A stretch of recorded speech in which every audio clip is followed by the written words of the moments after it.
ये वीडियो देखने से पहले हमारे चैनल को सब्सक्राइब करें, लाइक करें और शेयर करें। हेलो नमस्कार दोस्तों। तो आज की जो हमारी वीडियो का टॉपिक है वो है नॉन इन्फिनेटिव वर्ब्स, यानी कि नॉन इन्फिनेटिव वर्ब के हम टाइप्स को डिस्कस करेंगे। जैसा कि पिछली वीडियो में मैंने आपको वर्ब के टाइप्स बताए थे, वर्ब के बारे में बताया था, तो उसमें अंतिम में मैंने ये बताया था कि नॉन फाइनाइट वर्ब क्या है, इनके ऊपर हम अलग से सेपरेट वीडियो बनाएंगे। तो ये वो अलग से वीडियो आपके लिए लेके आया हूं।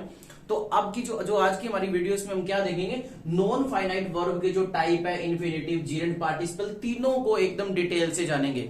ये कंपटीशन के लिए भी इंपॉर्टेंट है और अदर जो बिगनर्स है उनके लिए इंपॉर्टेंट है, और ये कई क्लास में भी पूछा जाता है। तो टॉपिक बहुत अच्छा है, बहुत इंपॉर्टेंट टॉपिक है। शुरू करते हैं हम आज की अपनी वीडियो। तो देखो भाई, नॉन फाइनाइट वर्ब तीन टाइप के होते हैं, इसमें इन्फिनेटिव, जीरेंट और पार्टिसिपल। ये नॉन फाइनाइट वर्ब है। अच्छा, पहले थोड़ा सा बता देता हूं। वैसे मैंने बता दिया था कि नॉन फाइनाइट वर्ब क्या होती है। तो फाइनाइट वर्ब वो वर्ब होती है जो अकॉर्डिंग टू सेंटेंस का सब्जेक्ट हो, पर्सन हो, नंबर हो, उसके अकॉर्डिंग जो चेंज हो जाए, वो क्या कहलाती है हमारी फाइनाइट वर्ब। और नॉन फाइनाइट वर्ब क्या होती है, जिसका सेंटेंस के सब्जेक्ट, पर्सन, नंबर से कोई भी फर्क नहीं पड़ता, वो हमेशा वैसी ही रहती है, वो चेंज नहीं होती, तो उसको हम क्या बोलते हैं, नॉन फाइनाइट वर्ब। तो इसमें सबसे पहले हम शुरू करते हैं, इन्फिनेटिव की बात करते हैं। तो इन्फिनेटिव किसे कहते हैं? The infinitive is the base form of verb. ये बेस फॉर्म होती है हमारे वर्ब की, बेस फॉर्म कही जाती है।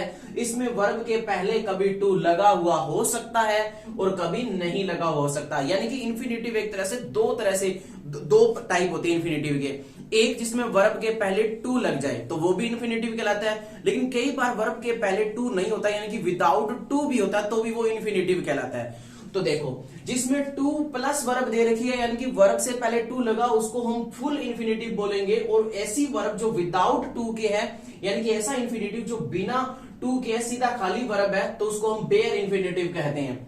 वो आगे हम सारा कुछ अच्छे से एग्जांपल की सहायता से आपको हर चीज बताऊंगा। अब देखो कि जो infinitive works as a noun या एडजेक्टिव या एडवर्ब, कि इन्फिनेटिव को हम एज अ नाउन भी यूज कर सकते हैं, नाउन भी होती है ये, एडजेक्टिव की तरह भी यूज किया जा सकता है इसे, और एक एडवर्ब भी हो सकती है। ये तीनों चीजें ध्यान रखना।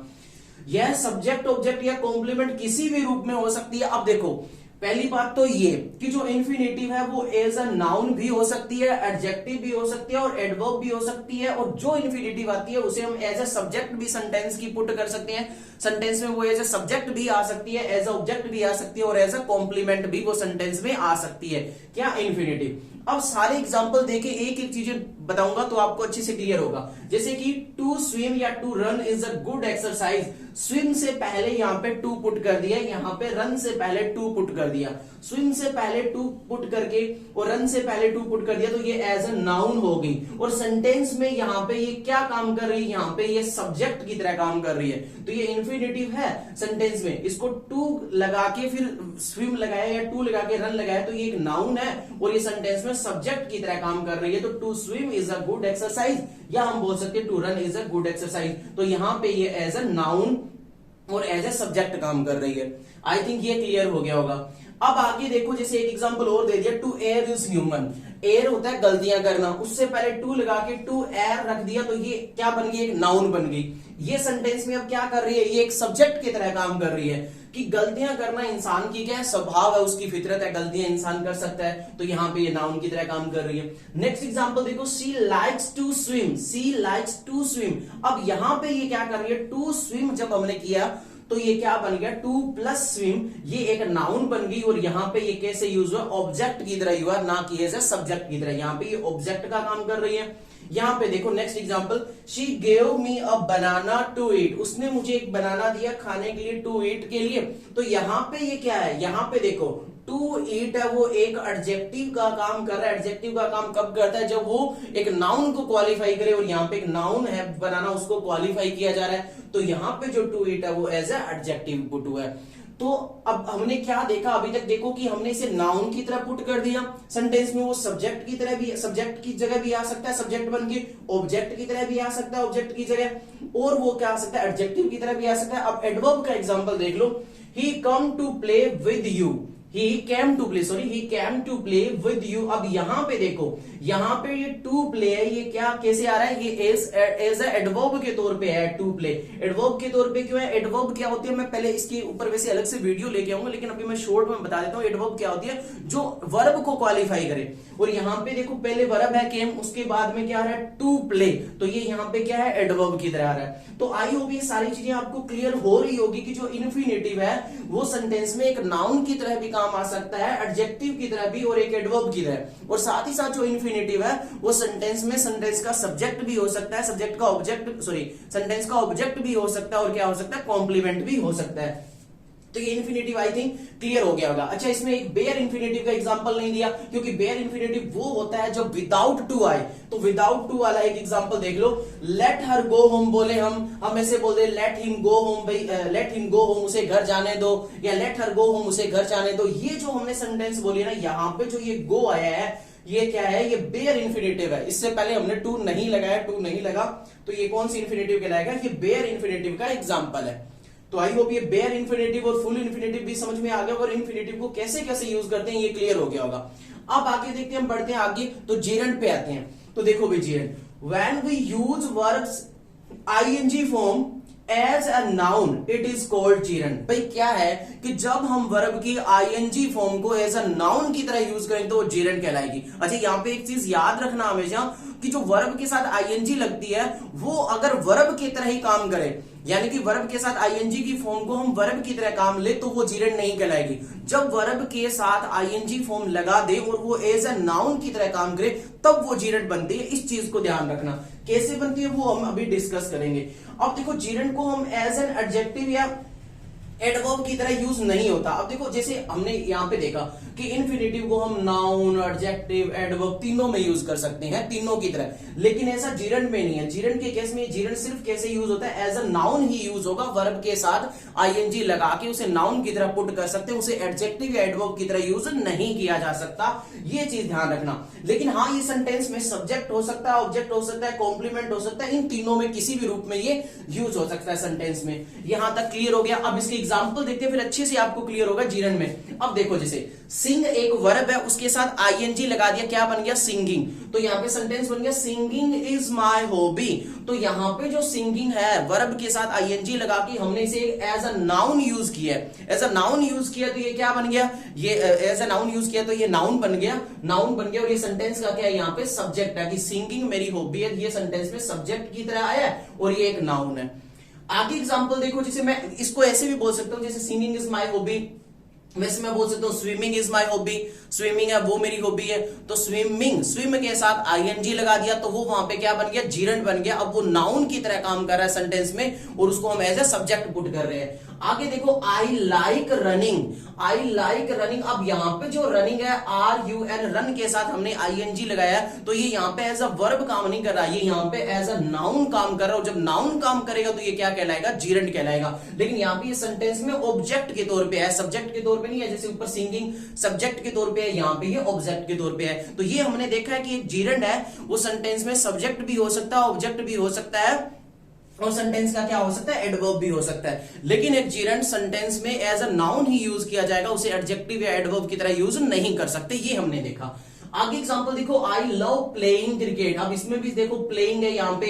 अब ये एज अ वर्ब काम नहीं कर रहा है यहाँ पे ये कैसे आया? एज अ नाउन आया। और नाउन आया किस तरह से आया? ये आया यहाँ पे ऑब्जेक्ट बन के। यहाँ पे ये सेंटेंस का ऑब्जेक्ट है, हमारे सब्जेक्ट का ऑब्जेक्ट बन गया है। आई लव प्लेइंग क्रिकेट, तो यहाँ पे ये ऑब्जेक्ट की तरह यूज हुआ है। तो आई होप जेरेंट का मुद्दा क्लियर हो गया होगा। नीचे मैंने बता भी रखा नोट डाल के कि अगर वर्ब के साथ आईएनजी लगा दे और वो एज अ वर्ब आ रही है सेंटेंस में, एज अ वर्ब हम उसे यूज कर रहे हैं, तो वो जेरेंट नहीं कहलाएगा। जेरेंट तभी कहलाएगा जब वो कैसे आएगा? एज अ नाउन हम उसे यूज करेंगे तो वो जेरेंट कहलाएगा, अदरवाइज तो वो नॉर्मल वर्ब ही रहेगी। फिर आपको पता है, जैसे कि इसमें एग्जांपल भी दिया, जैसे ही इज टीचिंग, वो पढ़ा रहा है। अब यहाँ पे टीच के साथ आईएनजी, ये एक वर्ब का काम कर रहा है, क्योंकि ये तो एक कॉन्टिन्यूअस टेंस है, प्रेजेंट कॉन्टिन्यूअस टेंस है। प्रेजेंट कॉन्टिन्यूअस टेंस क्या कहती है? कॉन्टिन्यूअस टेंस ये कहती है कि हेल्पिंग वर्ब के साथ वर्ब की फर्स्ट फॉर्म आके और आईएनजी जरूर आएगी। तो फिर जब कॉन्टिन्यूअस टेंस हो तो इसलिए इज एम आ जाए और वर्ब की फॉर्म के साथ हमने आईएनजी लगाया, तो ये कॉन्टिन्यूअस टेंस है। तो ये यहाँ पे हम इसी ही इज टीचिंग में, टीचिंग को हम एक जेरेंट नहीं मान सकते, क्योंकि ये एज अ वर्ब आई है, ना कि एज अ नाउन आई है। तो ये यहाँ पे जीरेंड नहीं है, दे आर रनिंग, वो दौड़ रहे हैं। अब इसमें भी देखो यहां पर भी जो रनिंग आया वो एज अ वर्ब आया है, ठीक है। तो यहां पर हम उसे नहीं मान सकते, क्या नहीं मान सकते, हम उसे जीरेंड नहीं मान सकते, क्योंकि इससे पहले देखो हेल्पिंग वर्ब है, is am are, are helping verb आ रहा है, उसके बाद रन के साथ आईएनजी, ये कॉन्टिन्यूअस टेंस को बता रहा है, तो ये एज अ वर्ब आई है। तो आई थिंक ये जीरेंड का भी आपको कंसेप्ट क्लियर हो रहा होगा, ठीक है। अभी आपको यह भी पता चल रहा होगा कि जीरेंड और वर्ब की जो आईएनजी फॉर्म है उसमें डिफरेंस क्या होता है, कि वर्ब की आईएनजी फॉर्म जब वर्ब की तरह काम करे तो वो वर्ब कहलाएगी, लेकिन जब नाउन की तरह काम करे तो वो जीरेंड होगी, ठीक है। अब हम आगे बढ़ते हैं, इसका थर्ड जो टाइप है वो है पार्टिसिपल्स। अब पार्टिसिपल किसे कहते हैं वो देखो भाई, when we use ING form of verb और third form of verb to form continuous tense और परफेक्ट टेंस। देखो जब कहते हैं हम सेंटेंस के अंदर आईएनजी फॉर्म है जो वर्ब की वो, या जो थर्ड फॉर्म है वर्ब की उसका कॉन्टिन्यूअस टेंस में यूज करें, या उसका उपयोग हम परफेक्ट टेंस में करें, ठीक है, रिस्पेक्टिवली, और if we use them as an adjective, या उनका यूज एज एडजेक्टिव की तरह करें। दोबारा बताता हूं, वर्ब की आईएनजी फॉर्म का यूज या वर्ब की थर्ड फॉर्म का यूज जब आप कहां करो, या तो कॉन्टिन्यूअस टेंस में करो, या परफेक्ट टेंस में करो, या उनका यूज एज एडजेक्टिव करो, तो उनको हम क्या कहते हैं, पार्टिसिपल्स कहते हैं। पार्टिसिपल्स आपको पता है 3 टाइप के होते हैं, प्रेजेंट पार्टिसिपल, पास्ट पार्टिसिपल और परफेक्ट पार्टिसिपल, जिनका आप नेक्स्ट स्लाइड में इनके एग्जांपल के साथ मैं अच्छे से आपको क्लियर करता हूं कि ये क्या है। इसका आप स्क्रीनशॉट ले लो पहले। हाँ जी, तो अब हम जानते हैं जो हमारे परफेक्ट जो पार्टिसिपल है उसके बारे में। पार्टिसिपल 3 होते हैं, प्रेजेंट पार्टिसिपल, पास्ट पार्टिसिपल और परफेक्ट पार्टिसिपल, जो हमने पहले बता दिया था मैंने, ये 3 टाइप के होते हैं। अब हम देखते हैं कि प्रेजेंट पार्टिसिपल कैसे होता है। तो देखो जब हम वर्ब की आईएनजी फॉर्म का यूज, जब हम वर्ब की आईएनजी फॉर्म का यूज करें, और कैसे यूज करें, या तो उसका यूज हम करें कॉन्टिन्यूअस टेंस में, या हम यूज कैसे करें, एडजेक्टिव बनाने के लिए। कॉन्टिन्यूअस टेंस बनाने के लिए या एडजेक्टिव बनाने के लिए जब हम यूज करते हैं वर्ब की आईएनजी फॉर्म का, तो वो क्या कहलाता है, प्रेजेंट पार्टिसिपल कहलाता है। कैसे, जैसे देखो दे आर प्लेइंग। अब यहाँ पे जो ये प्लेइंग है, जैसे कि मैंने पीछे एग्जांपल में बताया था कि ही इज टीचिंग, तो वहां पे वो जो टीचिंग है या प्लेइंग है या रनिंग है, ये जो जैसे ही they are playing, they are running, he is teaching sorry, तो यहां पे वो क्या कहलाएगा, वो जीरेंड तो बन नहीं सकता। जीरेंड तो कब बनता है, जब हम वर्ब की आईएनजी फॉर्म का यूज एज अ नाउन करें। जब हम एज अ वर्ब यूज करें तो वो क्या कहलाता है, वो प्रेजेंट पार्टिसिपल कहलाता है। एज अ वर्ब चाहे वो उसका यूज करें, यानी कि कॉन्टिन्यूअस बनाने में यूज हो गया, या उसका यूज एडजेक्टिव बनाने के लिए करते हैं, तो वो क्या कहलाता है, प्रेजेंट पार्टिसिपल। तो यहाँ पे देखो दे आर प्लेइंग, अब यहाँ पे ये प्लेइंग है वो किसको क्या काम कर रहा है, प्रेजेंट पार्टिसिपल के लिए काम कर रहा है। कैसे कर रहा है, क्योंकि ये कॉन्टिन्यूअस टेंस बना रहा है, तो इसलिए क्या हो गया, ये प्रेजेंट पार्टिसिपल हो गया। आगे देखो ही वॉज प्लेइंग गिटार, वो गिटार बजा रहा है। अब यहाँ पे एक चीज ध्यान देगा ना, ये मत सोचना कि वॉज हेल्पिंग वर्ब आ गई तो ये प्रेजेंट पार्टिसिपल कैसे, नाम उसमें प्रेजेंट आ रहा है, यहाँ पे पास्ट टेंस आ रही है, क्योंकि हमने क्या देखा, प्रेजेंट पार्टिसिपल वो कहलाता है जब हम वर्ब की आईएनजी फॉर्म हो उसका यूज कैसे करें, चाहे तो कॉन्टिन्यूअस टेंसेस बनाने में। अब वो कॉन्टिन्यूअस टेंस हमने ये नहीं बोला कि प्रेजेंट की हो, कोई भी टेंस हो, कॉन्टिन्यूअस टेंस बनाने के लिए जब यूज किया जाता है तो उसको हम क्या कहते हैं, प्रेजेंट पार्टिसिपल ही कहते हैं। तो यहाँ पे ही वॉज प्लेइंग है, ये प्लेइंग है, ये यहाँ पे क्या प्रेजेंट पार्टिसिपल है। क्यों, क्योंकि इसमें कॉन्टिन्यूअस टेंस बनाई जा रही है। ठीक है भाई, ये समझ में आ गया। अभी एग्जांपल हम किसका देख लेते हैं, एडजेक्टिव का और देख लेते हैं। देखो बार्किंग डॉग सेल्डम बाइट, ये आपने सुनी होगी ना, बार्किंग डॉग सेल्डम बाइट। अब यहाँ पे देखो आप ये मत सोच लेना बार्किंग को देख के कि भाई वर्ब के साथ आईएनजी आ रही है तो ये जीरेंड बन रहा है ना। जीरेंड तो तभी बनेगा जब उसका यूज एज अ नाउन हो, क्योंकि हमने ये देखा था कि जीरेंड कभी भी एडजेक्टिव और एडजेक्टिव या एडवर्ब की तरह यूज नहीं होगा, वो एज अ नाउन की तरह यूज हो तभी जीरेंड होता है। तो यहाँ पे देखो ये बार्किंग है, क्या एज अ नाउन यूज हो रहा है, नहीं हो रहा। बार्किंग डॉग्स, डॉग्स नाउन है, उससे पहले बार्किंग वर्ड लगा के हमने नाउन को क्वालिफाई किया कि भौंकने वाले कुत्ते। सेल्डम का मतलब था कभी कभार या कम ना के बराबर, यानी कि बार्किंग डॉग्स तो भौंकने वाले कुत्ते हैं, वो कभी कभार काटते हैं, ना के बराबर ही काटते हैं। तो यहाँ पे ये बार्किंग एडजेक्टिव का काम कर रहा है, इसलिए ये क्या है, प्रेजेंट पार्टिसिपल है। तो ध्यान रखना जीरेंड और प्रेजेंट पार्टिसिपल में क्या डिफरेंस है, मैंने बताने की कोशिश करी है आपको। देखो आई सो अ ब्रेकिंग स्टार, मैंने देखा है, ब्रेकिंग माने टूटता हुआ, स्टार माने तारा। अब यहाँ पे ब्रेक के साथ आईएनजी लगा, ये क्या चीज है, तो ये चेक करो इधर क्या आ रहा है, स्टार एक नाउन है, नाउन से पहले आ रहा है, ये एडजेक्टिव की तरह काम कर रहा है, तो ये क्या है, प्रेजेंट पार्टिसिपल है। आई होप ये क्लियर हो गया होगा। अब हम देखते हैं पास्ट पार्टिसिपल। पास्ट पार्टिसिपल होता है जब हम वर्ब की थर्ड फॉर्म का यूज करें परफेक्ट टेंस बनाने के लिए या एडजेक्टिव बनाने के लिए। वर्ब की थर्ड फॉर्म का यूज परफेक्ट टेंस बनाने के लिए, एडजेक्टिव बनाने के लिए तो पास्ट पार्टिसिपल होता है। जब वर्ब की आईएनजी फॉर्म का यूज कॉन्टिन्यूअस टेंस बनाने के लिए, एडजेक्टिव बनाने के लिए करते तो प्रेजेंट पार्टिसिपल होता है।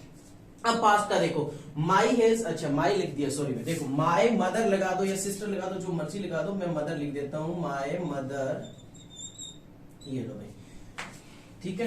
My mother has cooked food, अब यहां पे क्या लिखा है, my mother has cooked food, cooked food, यहां पे कुक्ड फूड जो मैंने लिखा है my mother has cooked food, ये क्या है, ये पास्ट पार्टिसिपल है। कुक्ड पास्ट पार्टिसिपल क्यों है, क्योंकि ये परफेक्ट टेंस बनाने के लिए यूज हो रहा है। हमने यही देखा कि वर्ब की थर्ड फॉर्म का यूज जब हम परफेक्ट टेंस बनाने के लिए करें तो वो क्या है, पास्ट पार्टिसिपल, या वर्ब की थर्ड फॉर्म का यूज हम एडजेक्टिव बनाने के लिए करें तो वो पास्ट पार्टिसिपल है। तो यहां पे हम परफेक्ट टेंस बना रहे हैं तो ये क्या कहलाएगी, ये हमारी कहलाएगी पास्ट पार्टिसिपल। नीचे देखो, she had completed her work, वो अपना काम पूरा कर चुकी है। यहां पर देखो चाहे पास्ट में हो चाहे प्रेजेंट में हो, ये नहीं देखना, बस ये देखना है परफेक्ट टेंस बनाने के लिए जब यूज किया जाए वर्ब की थर्ड फॉर्म का तो वो कहलाता है हमारा पास्ट पार्टिसिपल। तो ये यहां पर भी क्या है हमारा पास्ट पार्टी, सॉरी हाँ जी, ये हमारा भी यहाँ पर भी क्या है, पास्ट पार्टिसिपल है। और ये टेंस कौन सी है, परफेक्ट टेंस है। यहाँ पर भी टेंस कौन सी है, परफेक्ट टेंस है।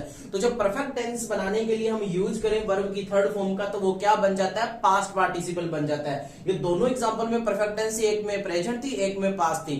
हम वहां पे वर्ब की थर्ड फॉर्म का यूज परफेक्ट टेंस बनाने के लिए कर रहे थे, चाहे प्रेजेंट हो चाहे पास्ट हो, तो हम इसे क्या कहेंगे, ये कौन सा, ये पास्ट पार्टिसिपल है। अब आगे देखो, We ate a lot of roasted meat, अब यहां पे देखो we ate a lot of roasted meat, ये क्या है, ये भी एक पास्ट पार्टिसिपल है। कैसे, क्योंकि हमने देखा कि वर्ब की थर्ड फॉर्म या तो परफेक्ट टेंस बनाने के लिए काम आए या क्या काम आए, एडजेक्टिव बनाने के लिए। तो यहां पे ये एडजेक्टिव है रोस्टेड, रोस्टेड मीट। मीट क्या है, एक नाउन है।